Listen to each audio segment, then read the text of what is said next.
नमस्कार, मैं संजय भाटिया हूं और आप देख रहे हैं लोकमत हरियाणा। आज के समाचार से पहले एक दुखद खबर।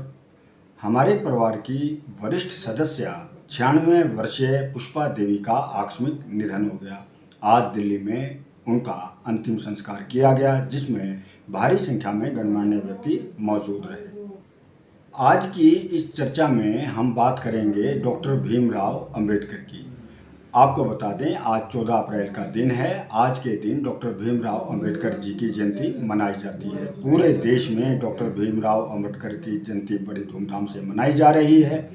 कोई भी राजनीतिक दल है, चाहे वो भारतीय जनता पार्टी है, कांग्रेस है या अन्य क्षेत्रीय दल हैं, सभी अपने अपने हिसाब से डॉक्टर अंबेडकर की जयंती को मना रहे हैं। भारतीय जनता पार्टी, जो कि विश्व की एक सबसे बड़ी राजनीतिक दल है, उन्होंने भी 13 अप्रैल की शाम को जहां जहां डॉक्टर भीमराव अंबेडकर की प्रतिमाएं थीं, वहां पर साफ सफाई की। आज उन पर माल्यार्पण किया गया। यानी कि भारतीय जनता पार्टी हरियाणा के अंदर डॉक्टर भीमराव अंबेडकर जयंती को धूमधाम से मना रही है। वहीं कांग्रेस की अगर बात करें तो कांग्रेस भी पिछले कई सालों से डॉक्टर भीमराव अंबेडकर जयंती पर कार्यक्रम आयोजित करती आई है।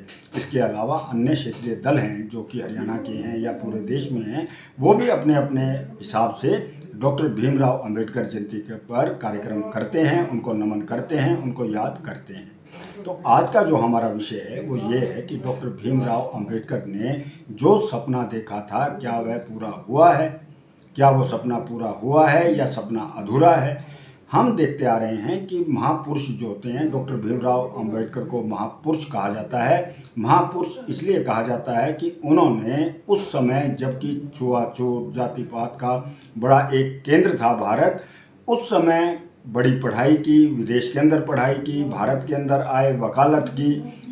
उन्होंने एक सोच उत्पन्न की कि कैसे पिछड़े समाज को हम आगे ला सकते हैं। डॉक्टर भीमराव अंबेडकर ने, जिन्हें संविधान निर्माता भी कहा जाता है, उन्होंने हमारे संविधान की भी रक्षा की।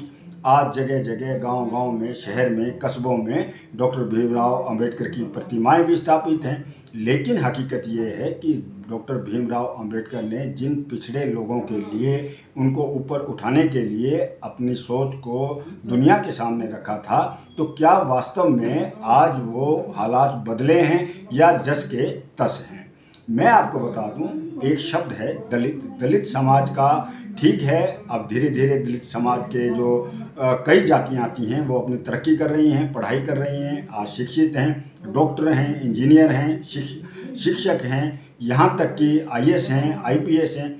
शिक्षा का जिस प्रकार से डॉक्टर अंबेडकर ने अलख जगाया था, तो पिछड़ी जातियों के कुछ उनमें जो जातियां हैं, उन्होंने उनका अनुसरण किया और आज वो लोग जो हैं बेहतर जीवन व्यतीत कर रहे हैं। आज भी भारत के कई ऐसे इलाके हैं जहां पर ऐसे ऐसे समाचार आते हैं, दिखाई देते हैं, सुनाई देते हैं, जिन्हें देखकर, पढ़कर शर्म से सिर झुक जाता है।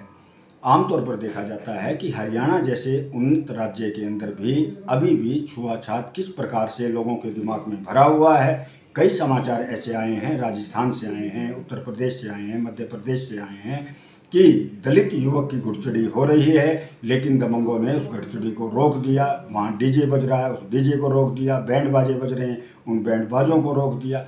तो मेरा ये कहना है कि क्या डॉक्टर अंबेडकर ने ऐसे भारत की कल्पना की थी कि आज़ादी के इतने साल के बाद भी दलित जो है, एक शब्द है जो भारत के अंदर बड़ा प्रचलित है, इसके अंदर कई जातियां आती हैं, पिछड़ी जातियां आती हैं, क्या उन लोगों को घुड़चढ़ी निकालने का भी अधिकार नहीं है? क्या उन्हें बैंड बाजा बजाने का भी अधिकार नहीं है? क्या उन्हें अपने बच्चे की या लड़की की शादी करने का अधिकार नहीं है धूमधाम से? तो जब तक हम लोग अपने इस सोच को नहीं बदलेंगे, जब तक हमारे मन में छुआछूत की भावना प्रबल रहेगी, तब तक इस भारत का विकास होना मुश्किल है। तो मेरा तो यही निवेदन है। 14 अप्रैल का दिन है, डॉक्टर भीमराव अंबेडकर की आज जयंती है, पूरे देश के अंदर धूमधाम से मनाई जा रही है।